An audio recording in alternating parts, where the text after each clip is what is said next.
En 2025, tu veux mincir et surtout ne pas développer de maladie. Alors écoute bien, cette vidéo est faite pour toi. Il faut que tu comprennes que tu as une carte mère génétique, c'est-à-dire que tu as hérité de tes parents et de tes grands-parents un patrimoine génétique avec donc des gènes, et ces gènes peuvent être révélés ou non dans ta vie. Aussi, ils expliquent aussi ta prise de poids ou non, puisque tu prends une partie du groupe sanguin de ta mère ou de ton père et tu prends le résus de ton autre parent. Comprends que si tu ne connais pas par un bilan l'ensemble des problématiques qu'ont rencontré tes parents, tes grands-parents, eh bien tu ne pourras pas travailler sur ta propre génétique, sur ton propre corps, sur ton rapport à l'alimentation et à l'environnement. Mais surtout, il faut que tu connaisses exactement ton patrimoine pour ne pas développer tel ou tel problème. Aujourd'hui, on n'agit que sur la conséquence. Il faut savoir qu'en naturopathie, en tout cas en l'occurrence moi, depuis ma passion, depuis toutes ces années, depuis on va dire 30 ans, évidemment que je m'intéresse à la cause de la cause de la cause. Et qu'est-ce que c'est la cause de la cause qui va être d'ailleurs de la médecine de demain? C'est quelle est ta carte génétique? C'est quoi ton phénotype? En fait, le docteur Adamo, dans les années 70, commençait déjà à s'intéresser donc au groupe sanguin et également à la médecine, la nutrigénétique, l'épigénétique, parce que il savait que c'était déjà la médecine de demain.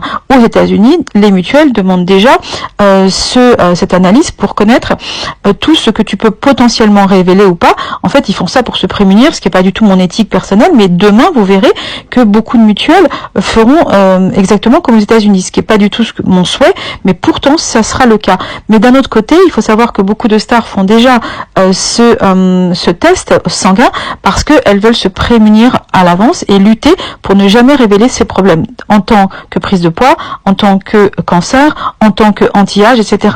Donc oui, c'est fondamental de connaître exactement de quoi on a hérité, parce que c'est dans notre sang. Donc il va falloir vraiment savoir comment faire pour ne pas révéler ces problèmes. Je vous laisse vraiment réfléchir à cette thématique en 2025, parce que c'est comme ça que vous allez littéralement changer. Ce n'est pas en faisant un régime X, Y ou Z que les choses vont être prises en conscience par vous de qu'est-ce que vous avez, vous êtes unique. Donc un régime basique, cétogène ou anti-inflammatoire ou autre ne peut pas répondre à votre profil personnalisé, car nous avons tous un profil unique.